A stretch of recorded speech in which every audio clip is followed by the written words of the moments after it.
185 militares siguen presos a esta hora en Venezuela. El régimen no está liberando a los militares. Y esa es la denuncia que hoy se está haciendo desde Washington. Enseguida les ofrecemos reacciones desde el Capitolio, pero antes vean esta imagen. Son solo 3 de los 185, repito, que, según Foro Penal, continúan secuestrados por un régimen que no está liberando a los presos políticos. En todo caso, está excarcelando y solo a algunos. Luis Molina, Erasmo Bolívar y Héctor Robani. Hoy, como les adelanto, Mario Díaz Balart, congresista republicano, ha pedido a través del siguiente mensaje su liberación. Exigimos su libertad inmediata y rendición de cuentas por los años de vida que les han robado injustamente tras las rejas. Estados Unidos está observando de cerca y no perderá de vista las acciones del régimen. Muy importante, Estados Unidos observa de cerca, dice Díaz Balart, y no dejará de vigilar las acciones del régimen, porque hay quien tiene ya la sensación de que el régimen está incumpliendo, pero ese mensaje de Díaz Balart es clave. Estados Unidos observa. 2:02 de la tarde, esto es Club de Prensa Washington. Nos acompaña desde la capital de Estados Unidos Vanessa Vallejo. En Brasil está Uria Francelli. Aquí en el Centro Internacional de Bogotá, Marco Mosquera. Bienvenidos a los tres. Arrancamos este Club de Prensa Vallejo en Washington, donde tú te encuentras. Está la noticia, esa reacción del congresista Mario Díaz Balart. ¿Por qué es importante el mensaje que publica hoy desde el Capitolio? Que Estados Unidos observa al régimen. Bienvenida. Bueno, el congresista yo creo que tiene información, creo que sabe por qué dice las cosas. De hecho, si podemos hacer un paralelo con lo que sucedió en Venezuela, él fue uno de los varios congresistas que estuvo diciendo viene algo en Venezuela, y efectivamente cuando muchos habían perdido la esperanza, algo pasó en Venezuela. Entonces yo creo que tenemos unas declaraciones, claro, emocionantes porque él pues es cubano. Fuertes porque utiliza palabras fuertes e incluso amenaza al régimen, pero creo que son basadas en información, y a eso si le sumamos las declaraciones del presidente Trump diciendo también en ese sentido que hay conversaciones, que hay presión, que cree que algo va a pasar, que ya lo ha dicho varias veces, pues yo creo que hay razones para estar optimistas sobre lo que pudiera pasar en Cuba. Cuba es otro de los puntos calientes en estos momentos, pero mi pregunta es, Marco, bienvenido también a Club de Prensa, si Estados Unidos, Washington, el secretario de Estado, los legisladores deben dar más pasos, deben tomar acciones para forzar al régimen a que de verdad escarcele a todos los presos políticos que sigue habiendo, o si basta con la presión actual. Muy posiblemente, sí, Roberto, buenas tardes. Estados Unidos ha mantenido desde enero de este año una combinación de cooperación diplomática y presión política. Y yo creo que en este caso de la presión política y sobre todo a este régimen chavista, la cercanía que ha tenido con Delcy Rodríguez, que Donald Trump ha hecho una descripción en varias ocasiones de una muy buena relación. Creo que sí debe haber más presión sobre estas excarcelaciones. Ojo, que hablábamos incluso fuera de cámaras de qué tanto se pueden considerar siquiera excarcelaciones a una condición en la que unas 600 personas son liberadas, pero pues tienen una serie de condiciones de no poder hablar a la prensa, muchos de ellos en presión domiciliaria, y creo que a Estados Unidos sí le ha hecho falta presionar a Delcy Rodríguez y todos quienes siguen trabajando en ese gobierno para que haya una verdadera liberación de esos presos políticos, sí, incluidos los militares, ni más faltaba. Una verdadera liberación, porque no es escarcelar, someter a la gente a un arresto domiciliario. Eso ni siquiera es una escarcelación, mucho menos una liberación. Pero fíjense, nos dice Marco, Estados Unidos debe dar más pasos, debe presionar todavía más al régimen para que cumpla con todo lo prometido. Hay quien tiene la sensación de que la presión en el Caribe está bajando el nivel, pero hoy hemos visto estas nuevas imágenes que les vamos a mostrar a bordo del Iwo Jima, uno de los portaaviones que hay desplegados en esas aguas.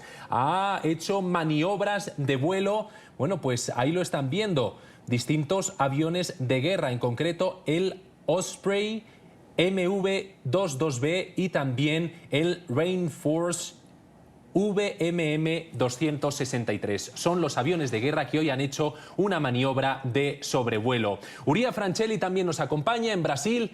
Estas maniobras, este sobrevuelo que hemos visto en el Caribe, es una forma que tiene Estados Unidos de decir: seguimos vigilando al régimen y a Cuba, como decía Vanessa.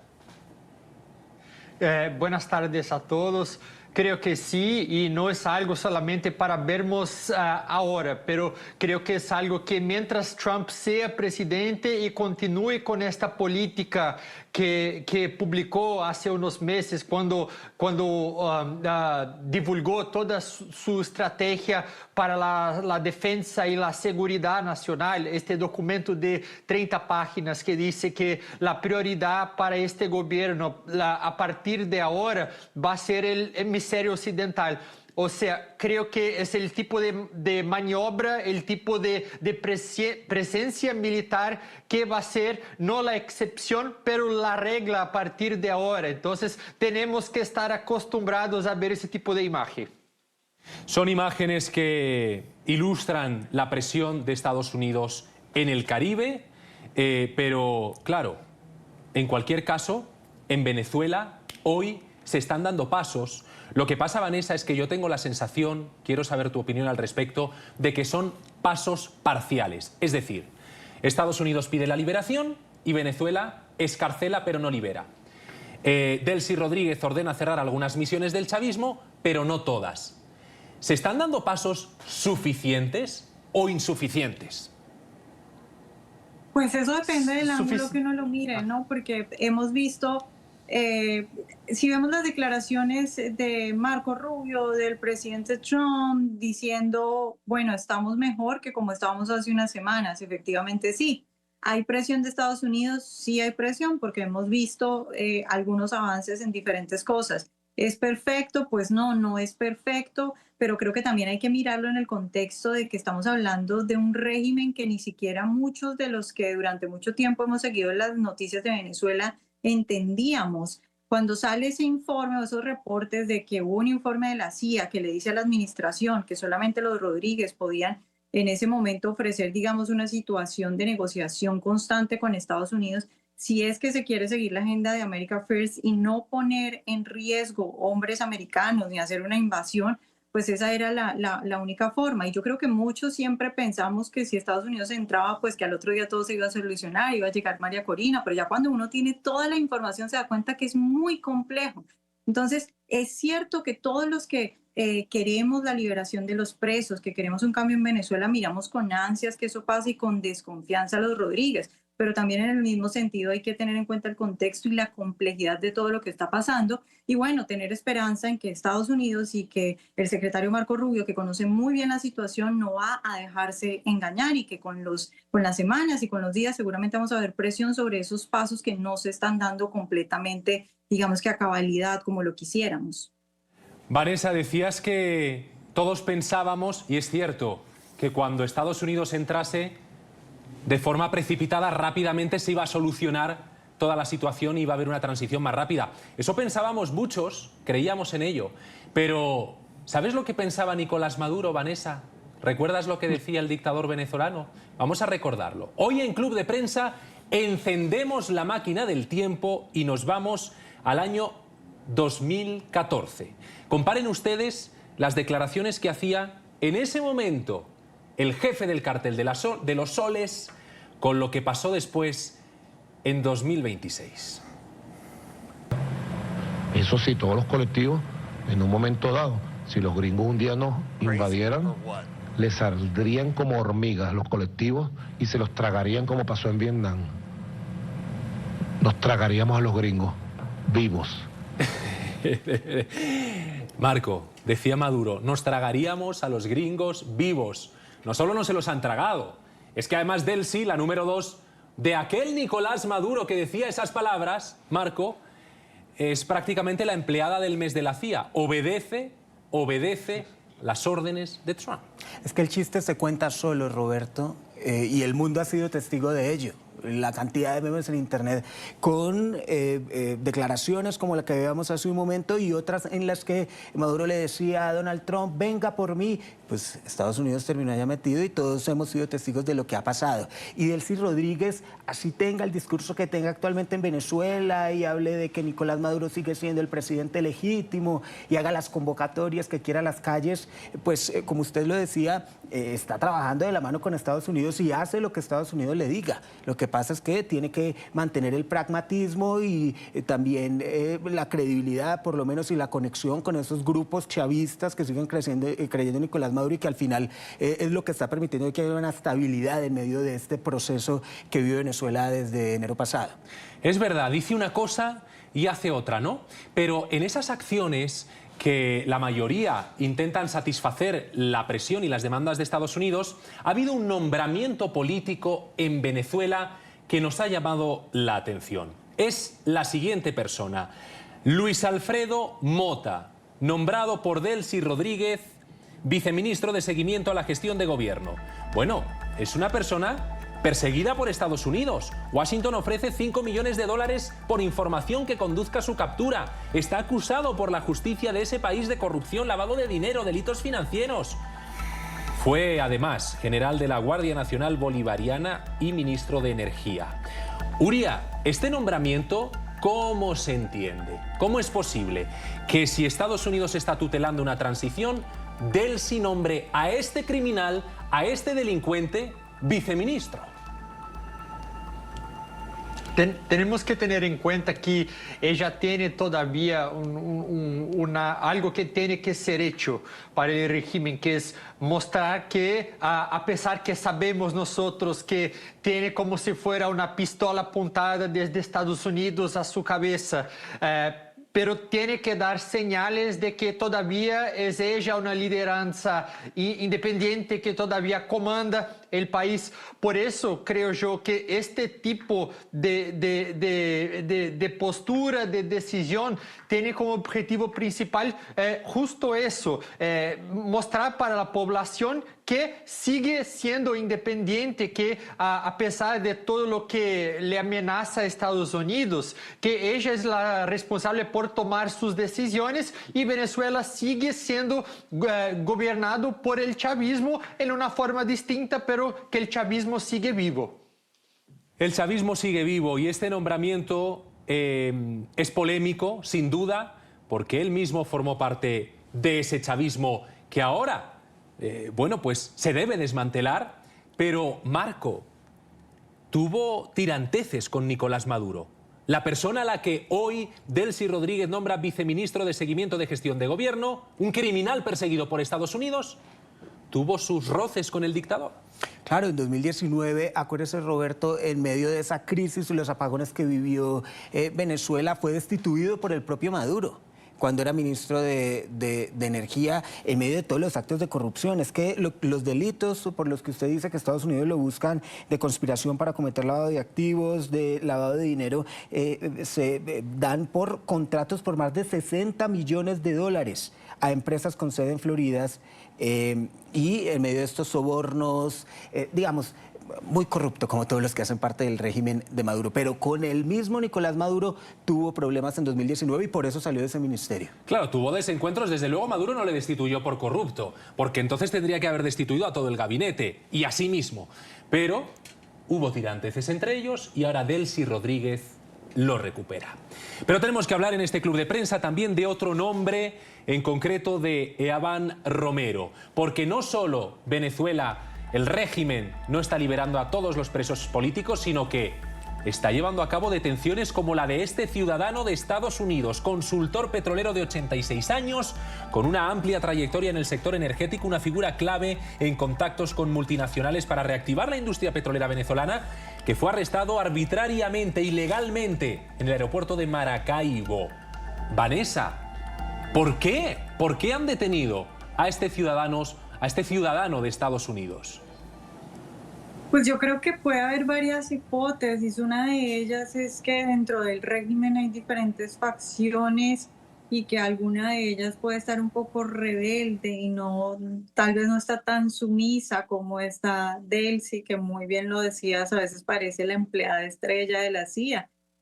Por ejemplo, podría ser una facción de Diosdado Cabello, que según algunos reportes dicen que está muy rebelde, que es una piedra en el zapato, que eventualmente Estados Unidos tiene que encargarse de él. Eso podría explicar por qué mientras que Estados Unidos está presionando estas conversaciones y pasa todo esto, tenemos la visita de altos ya funcionarios de Estados Unidos, mientras eso pasa vemos un secuestro de una magnitud y de lo que significaría este tipo de secuestro a esta persona, que es muy importante y que sería un problema para esas negociaciones. Tal vez es esa la explicación, que hay diferentes facciones, pero yo creo que eventualmente tendremos información de qué pasa y creo que el gobierno americano debe saber qué es lo que está pasando y si sigue hablando con Delcy, si tenemos nuevas declaraciones del presidente Trump diciendo que Delcy lo está haciendo bien, es porque yo creo que eso refuerza la hipótesis de que todavía hay diferentes facciones y de hecho recordemos que yo ahorita hablaba de esos reportes que hablaban de que la CIA decía que los Rodríguez eran los únicos que podían, digamos, manejar eso.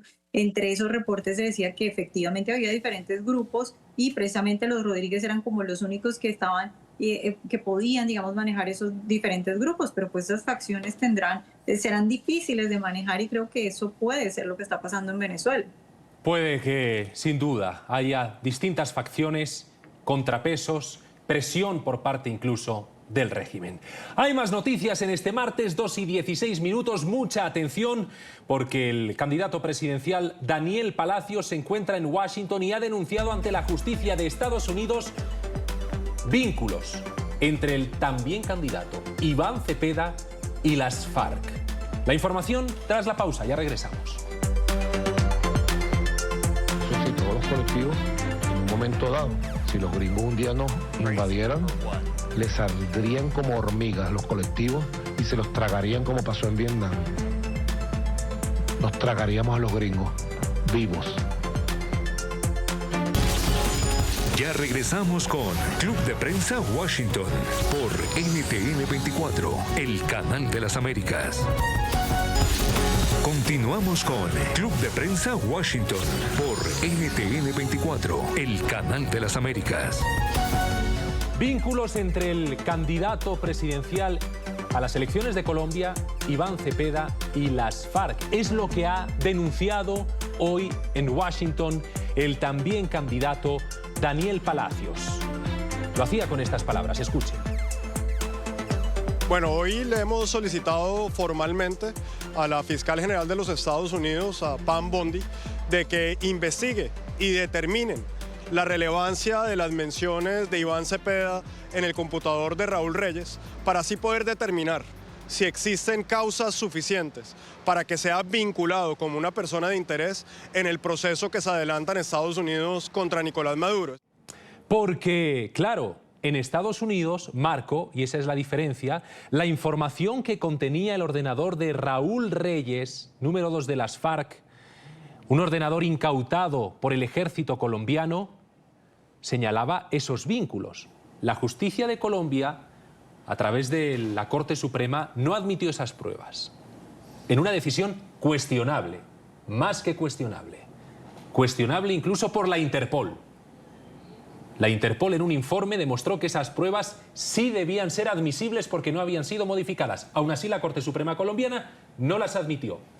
Pero la justicia de Estados Unidos sí podría tomarlas en cuenta. Es que en los tribunales nacionales, Roberto, se ha mencionado que hubo algunas fallas en la cadena de custodia y que no se pueden admitir esas pruebas, pero Estados Unidos sí las puede utilizar en investigaciones de alto perfil. Por ejemplo, la que se está llevando a cabo en contra de Nicolás Maduro, que está en estos momentos en una cárcel de Nueva York. Entonces, lo que viene ahora es muy importante porque Estados Unidos, esta denuncia que está llevando el candidato presidencial Daniel Palacios, la va a tomar en cuenta, va a hacer todas las investigaciones y como el mismo Palacio lo decía, pues debe surtir todo un proceso, pero por lo menos va a recibir esa denuncia y ya tendrá que hacer un análisis sobre si hay jurisdicción, sobre si se cometieron delitos en los que se involucra a Estados Unidos, si hay evidencia financiera o criminal clara, pero por lo menos la denuncia ha sido aceptada y se va a tener en cuenta en procesos de alto perfil. Entonces, Vanessa, ¿podríamos ver un indictment por parte de la justicia de Estados Unidos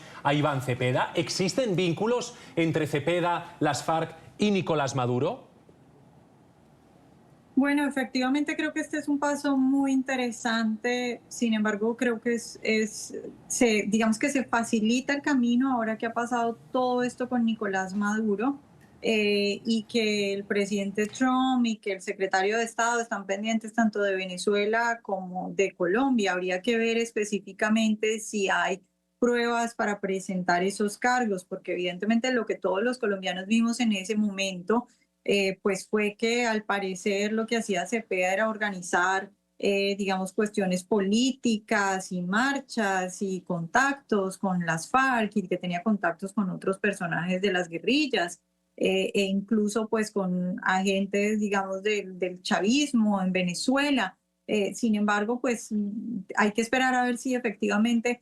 Hay veces en las que hay información y a uno le queda claro cuando está esa información, es decir, a mí no me queda duda de que Cepeda tiene vínculos con las guerrillas, pero claro, los procesos, digamos, legales piden otro tipo de pruebas y hay que ver si efectivamente eso se puede sacar adelante, pero creo que los problemas que podía tener esto se disminuyen cuando tenemos un Estados Unidos tan pendiente y tan queriendo llegar al fondo de la situación en Venezuela y en Colombia, que son factores fundamentales para disminuir la entrada de drogas acá a Estados Unidos, que es lo principal que quiere esta administración. Lo que pasa, Vanessa, claro, es que hay pruebas en el ordenador de Raúl Reyes, número 2 de las FARC, pruebas de ese vínculo entre Iván Cepeda y las FARC. Lo que ocurre es que la Corte Suprema de Colombia no las admitió a trámite nunca, argumentando que la cadena de custodia pudo haber sido irregular. Eso decía la Corte Suprema porque Interpol, el organismo policial más prestigioso del mundo, que no es de un país en concreto, no es de Estados Unidos, no es europeo, es mundial. Es la policía de 196 países agrupadas en un organismo internacional. 196 países dijeron esto.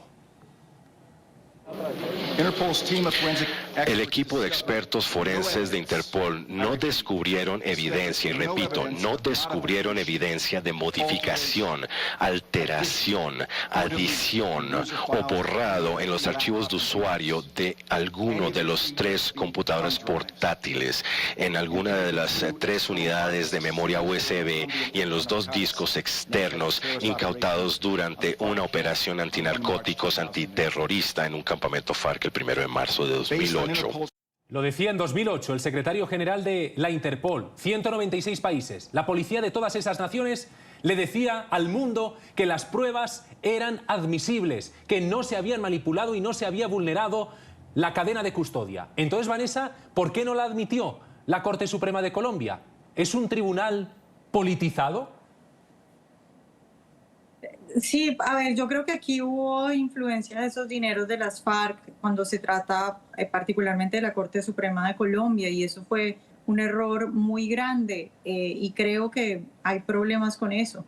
Y creo que hubiera sido muchísimo más fácil e inmediato presentar cargos contra Cepeda si en ese momento la Corte Suprema de Colombia pues hubiera decidido tomar estas pruebas, ¿no? El asunto... Obviamente es que esto se hizo en medio de una operación muy polémica porque pues no fue en Colombia, entonces ahí vuelvo al punto que yo hacía antes. Si bien uno puede decir cuando lee todo esto y cuando ve las pruebas y cuando sabe que son reales, evidentemente tiene vínculos, resulta que cuando ya uno va a la ley, las leyes a veces tienen unos pasos, unos requerimientos, unas cosas que si no se cumplen no quiere decir que no lo haya hecho, sino que simplemente como no se cumplen esos pasos, y ese tipo de cosas que se tienen que hacer en este caso, por ejemplo, en los procedimientos. Yo recuerdo que en esa época uno de los grandes problemas era que efectivamente se había recogido ese material fuera de Colombia. Entonces, cuando no se cumplen esas cosas hay impedimentos. lastimosamente la Corte Suprema de Justicia yo creo que en ese momento actuó mal, pero se abre ahora una nueva puerta para que, digamos que acá en Estados Unidos se haga una investigación y se pueda eventualmente presentar esos cargos, que como digo acá el problema son las cuestiones, digamos, las piedras legales que puede haber en el camino, no que haya duda de lo que todos vimos de esas pruebas. Unas pruebas que ya están en manos de la fiscal general del Estado de Estados Unidos, Pam Bondi, que ahora podrá tomar acciones legales. Es la denuncia que ha hecho Daniel Palacios y se la hemos contado en Club de Prensa. Pero hay más. Se cumplen ni más ni menos que 67 años de la llegada de Fidel Castro al poder en Cuba. 67 años de dictadura en los que la isla no solo es que se haya deteriorado, enfrentó uno de sus peores periodos históricos, de los más crueles y más sangrientos. Hoy, en Club de Prensa, Fidel Castro en cifras. Estas son las cifras de 67 años de castrismo. 3.069 ejecuciones, ojo, por fusilamiento en Cuba. 506 muertes en prisión, asesinatos por supuesta negligencia médica. 1.128 desaparecidos. 279 muertes en intentos de huida de la isla. El 89% de la población en extrema pobreza. Estos son los datos de la dictadura cubana de Fidel Castro. No es algo del pasado, es algo del presente. Fíjense en estas imágenes que llegan a la redacción de NTN24. Son de ayer, balseros intentando huir ayer de Cuba en un bote, buscando un futuro mejor, huyendo de la dictadura cubana. Y en este contexto, hoy la isla ha amanecido con estos carteles. Es un movimiento que se vayan, que está cogiendo fuerza, pidiendo a gritos que la dictadura acabe.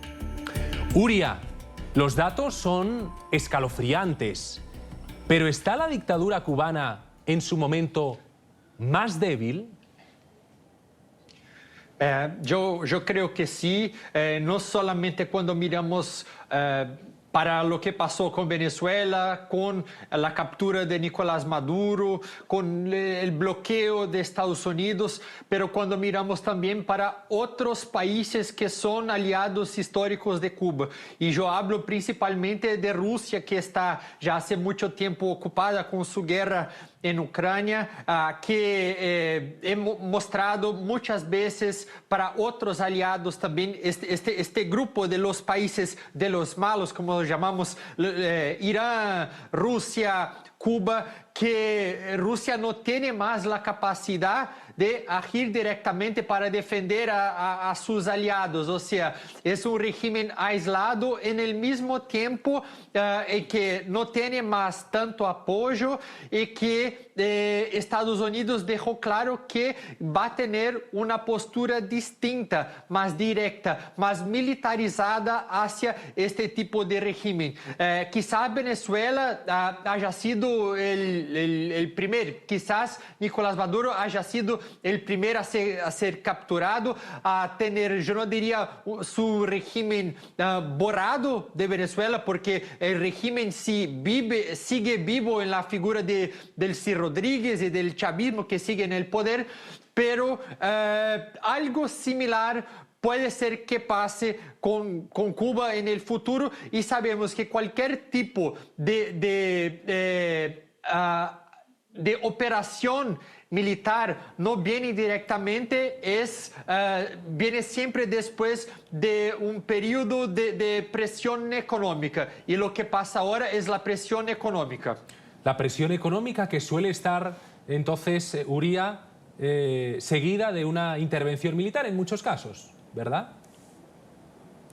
Sí, es totalmente posible. Trump dejó claro que es una prioridad de su gobierno militarizar a la región, agir directamente de maneras unilaterales, mismo que actúe sin la la autorización del Consejo de Seguridad de las Naciones Unidas. Entonces, no creo que hay nada que lo impida. Quizás no este año por el motivo de las elecciones de medio de mandato, pero el año que viene puede pasar algo. No veo por qué no. Hemos empezado este bloque con esos datos sobre Fidel Castro, pero es importante que no tengamos la sensación de que eso fue solo durante la dictadura de Fidel Castro, que fue algo del pasado. No, eso se mantuvo. Eso lo mantuvo Raúl Castro y lo mantiene ahora Marco Díaz-Canel, que ha reforzado el órgano represor, ¿no? Sí, y que no haya cifras de muertes registradas por la prensa internacional u ONG oficiales. Porque no hay prensa internacional, que no haya represión, claro. Pero la represión es clara y se manifiesta en las actitudes que ha tomado el pueblo contra este régimen. 11.000 protestas solo en el 2025, Roberto, por múltiples razones. Economía, apagones, las mismas situaciones que tiene que vivir a diario la población en Cuba. Las capturas y también excarcelaciones muy similares a las que está llevando a cabo el régimen actualmente en Venezuela, y es que lo hacen con condiciones, son o prisión domiciliaria o que no pueden hablar, no se pueden movilizar, un sistema muy similar al que se está viviendo actualmente en Venezuela, y eso también se ha registrado en Cuba. Es decir, aunque la figura de los Castro no esté presente y ahora sea Miguel Díaz-Canel, la represión al pueblo sigue siendo la misma que se vivía desde que ellos estaban o cuando ellos estaban en el poder. Hace 2 días, Luis Miguel Oña, 27 años, preso político, hace 2 días, moría en Cuba tras el deterioro de su estado de salud, tras las torturas a las que le sometió el régimen castrista. Hace 2 días, no es algo del pasado. Ya regresamos, esto es Club de Prensa, una pausa y seguimos.